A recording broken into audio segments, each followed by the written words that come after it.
Hey everybody, Justin from Playing Board Games here, and today I am back for our monthly deck tech or deck guide or whatever you want to call it here at Playing Board Games, where we release an Arkham Horror video every day of the week. Today, I have a Scavenging Min deck for all of you that I would like to call Min Loves Digging Through Garbage. So why don't we dive in and check the goal of this deck out. So, Min is going to be using Scavenging 2 to recur ice picks and dig up other garbage in the process. She's going to never run out of cards again as you continue to reduce, reuse, and recycle Scroll of Secrets 3. Use Schaffners to pay for it all, and Jeremiah Kirby here is 2 for some reason. Absolutely classic deck we got going on here. I tried this deck out due to some requests from some of our viewers because they think I rated Min a little bit too low in their power ranking.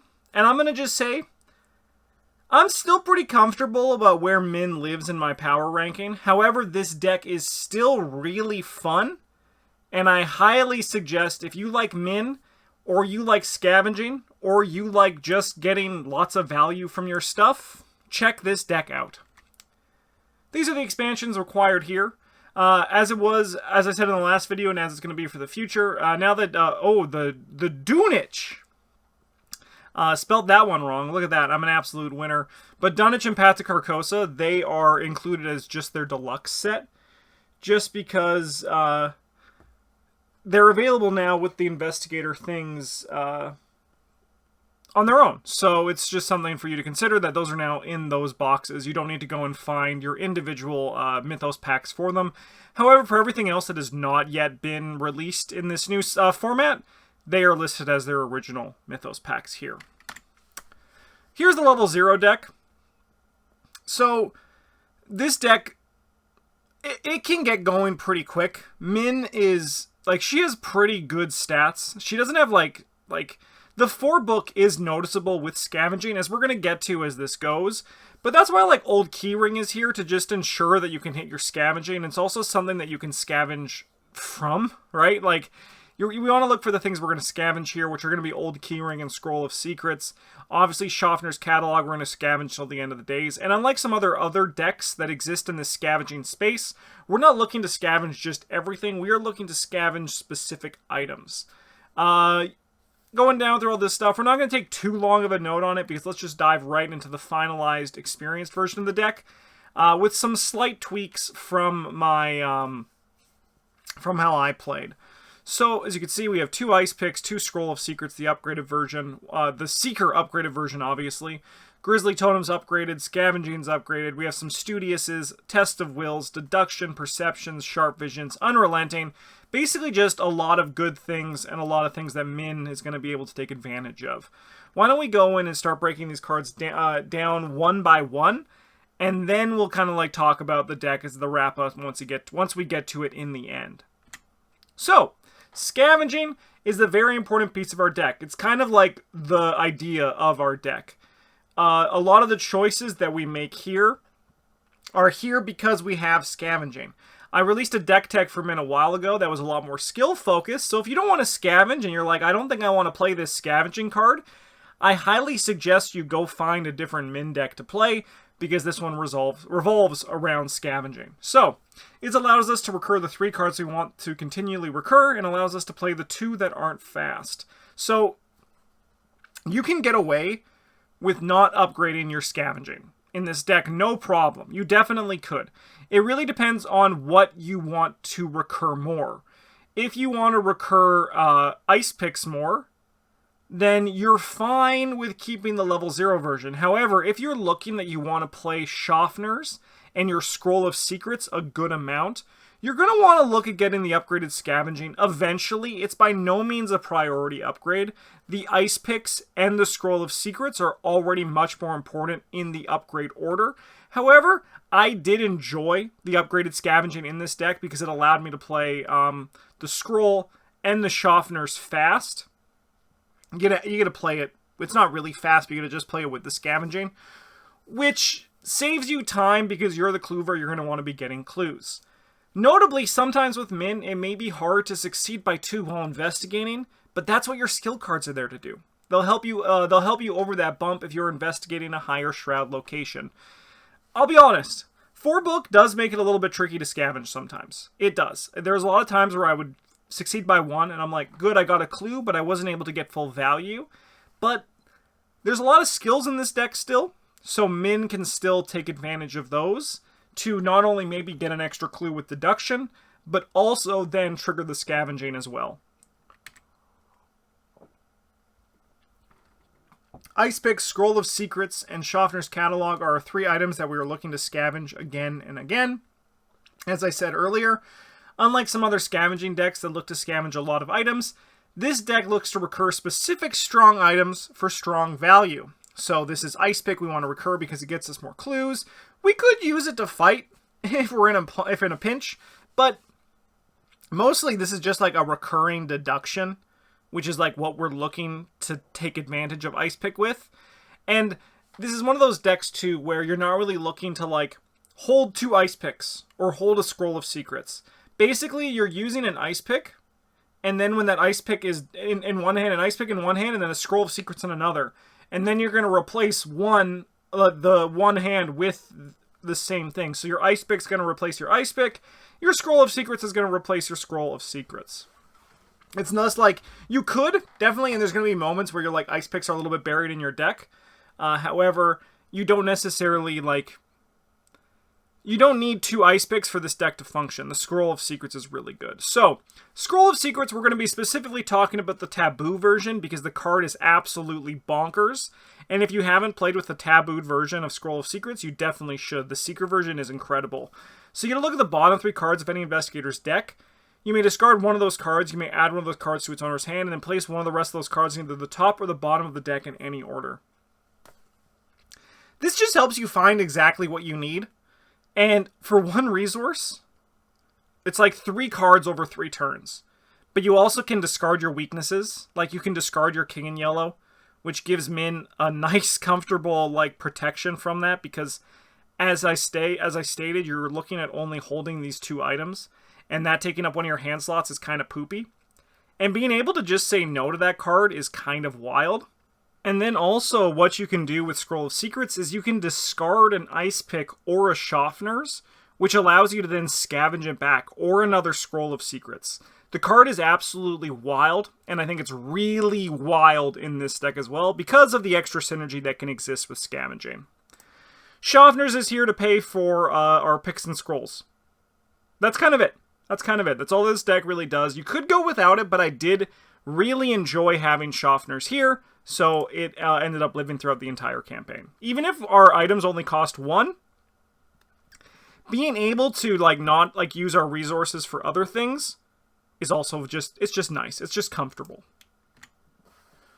I didn't run short supply in my version of this deck when I played it, but ultimately that was a mistake. I corrected that here for this deck list, and short supply gives you some good scavenging hits as early as turn 1, and also helps facilitate earlier power jumps for both Resourceful and a Glimmer of Hope. So short supply, I didn't include this, as I said, in when I first played this deck, but it's really good, and I imagine the deck will function even better, because also as well, we have Studious. So Studious allows you to find the cards you want to hit on your mulliganing early. You're aiming for Scavenging, Jeremiah Kirby, and a Scroll of Secrets. If you hit any of those cards in your opening hand, keep them. They're what you want in your mulligan. They allow you to start doing everything else. Also, what's really good with here is that Studious, because it allows you to mulligan so well, it means that your short supply is more likely to hit the things you want in your discard pile, and you're able to keep the things that you want in your hand. So, like, it's less likely that you're going to have to resourceful back a Scavenging with short supply and Studious, because you're most likely just going to have that that Scavenging just in your hand on turn 1, which is really good. So again, when you're mulliganing, Scavenging is priority number 1. I would say Scroll of Secrets, even though I have it listed 3rd here, is priority number 2, and then Jeremiah Kirby is priority number 3. Ice Picks, you can find them later. You can get away without them. But Scavenging is kind of really nice, and Scroll of Secrets is really nice. There's not too much to say about Grizzly Totem. It gives your cards an extra icon, meaning it gives Min a little bit more Min. It also replaces the card if you are successful with that test. That's helpful to ensure that you never run out of resources. Notably, it is also an item, so if you discard it to short supply or another effect, you can always scavenge it back. And Schaffner also pays for it, which is nice because 3 resources is not nothing. And you'll actually notice, I'm just going to take a drink of water, 1 second. You'll also notice that our economy in this deck is kind of nothing. And that's because the majority of our stuff that we want to play is cheap or skill cards. This is why Schaffner's is also important, because it's basically how we can play things like Grizzly Totem without having to worry about where else our money is coming from. I love a Glimmer of Hope in Min. These cards are, in quotes, unexpected courages with Min's ability, and you can get them back from your discard pile for 1 resource. They also work well with both Short Supply and Scroll of Secrets.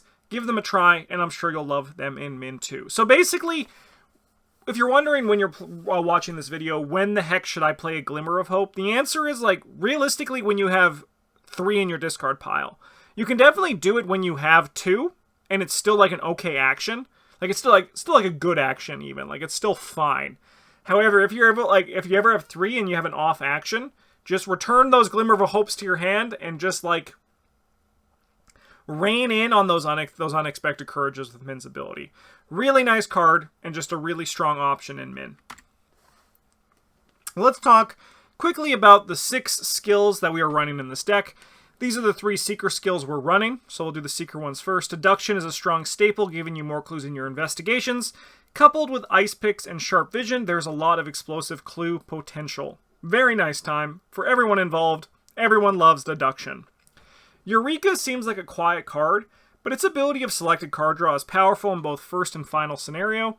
Min giving it an extra icon is also a huge boost for it. I love Eureka. It's a card that I put in like a good chunk of my Seeker decks if they can run it. It's just like, it just helps you pass a test, and then it replaces itself a little bit better than a Perception does, because you get to choose what you want, albeit it has a less skill icon. But luckily, Min kind of makes up for that with her ability. And as I said, it's one that lasts from beginning to end, and it has the same impact for me when I play in the first scenario and the final scenario. Then we have Perception. Perception is a good card. The upgraded version definitely is not necessary, but it gives more symbol and more draw, and those are 2 good things. This deck does have a good draw potential once it gets going, and Perception is a good tool for that. Again, it's a low priority upgrade. I would do like Perception as like one of the final ones that you're moving on with here. However, if you have the XP to spend, might as well put it on Perception. It's not a bad time. These are the 3 Survivor skills we're running. I dropped a pen. Resourceful is obviously a great Survivor card, but it gets better in decks looking to recur. It can grab something you want discarded from a short supply, but still grabbing a Sharp Vision or an Unrelenting is great. Resourceful is a Survivor staple. It's going to be run in a good majority of the red decks that you play, and it works in Min even if you have a small selection of red cards. Getting a Scavenging off a short supply is good. Grabbing a Sharp Vision is great. Grabbing an Unrelenting is also still good. Like, it's good even if you have hyper-focused grabs from it. Sharp Vision gives our deck more explosive clue potential, and Min makes really good use out of this card, because turning the 3 icons you get to 4 icons, and it's just, you're going to succeed by 2, which you already kind of want to be doing with your Scavenging. So this lets you investigate for 8, and you're probably going to succeed by 2, and then get something back from your Scavenging and an additional clue. Just a good time.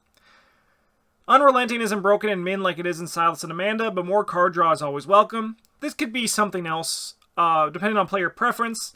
I'm kind of trying to explore what Unrelenting is capable of when you just play it normally, and I still like the card. It's like by no means, like in Silas and Amanda, you are like literally like turning into a god when you play it. However, with Min, it's still like a fine card, but again, personal preference, this can be something else depending on how you're feeling. I still think it should be a skill, because Min likes skills, but it could also be another item depending on how you want to go. Final card we're going to talk about here is Jeremiah Kirby. Jeremiah Kirby could be reasonably any ally of your preference. This could be Dr. Milan, would help make paying for cards easier. Peter Sylvester allows Minh to never die. Professor William Webb helps the Scavenging plan. He's really good. I recently played him. And like, there's just a lot of potential options you can take here. I went with Jeremiah Kirby when I built this deck because in my initial build because I wanted to try him out. It was my first time playing him, and he worked great. I loved him. I thought he really showed up in this deck. So, what's important that he does, that every other ally that I listed apart from Dr. Milan does, is that he gives you +1 book. This makes it easier and for you more likely to scavenge. However, all of our assets and events in this deck are odd, except for the 2 Schaffners and Jeremiah Kirby himself. Meaning that you have 15 hits in your deck if you call odd with Jeremiah when he enters play. Of course, you cannot draw skill cards with Jeremiah Kirby, so there's a bit of a nombo. But the dream of drawing 5 cards with Jeremiah likely isn't a great dream to follow. If you hit 2 or 3 cards with Jeremiah, it's still a really good entrance. Like, it's still just really good. Card's cool. I liked it, but again, personal preference, it can be what you want it to be. 2 cards on this list I did not talk about. Lucky, just a great card. Test of Will also could be a personal preference. It could be like... could be almost anything, right? Like, these replaced my Written in the Stars at the end of the campaign, and they obviously, like, a Test of Will is a good card. It's really just what you want it to be. It's you could do a Survivor card, you could do a Seeker card. I did Test of Wills. I'm not married to it. But as you see, the deck has a very simple goal. The goal is to scavenge. The goal is to return Ice Pick and Scroll of Secrets and just draw cards and just continually get your good skills, shuffle through your deck, get your good skills again, and just keep going. Luckily, if you discard one of your Ice Picks or your Scroll of Secrets to your King in Yellow, you can just get it back when the King in Yellow's gone. It's a great deal. I really had a good time playing this deck, and I hope you consider trying it out if you're looking for a Minh deck or a Scavenging deck that you want to play. Huge thank you to all of our patrons for supporting the channel, as well as everyone here who is watching on YouTube. I really appreciate that. Thank you so much for watching. I'll be back next month with another deck tech. In the meantime, have a good one, and as always, a GG's.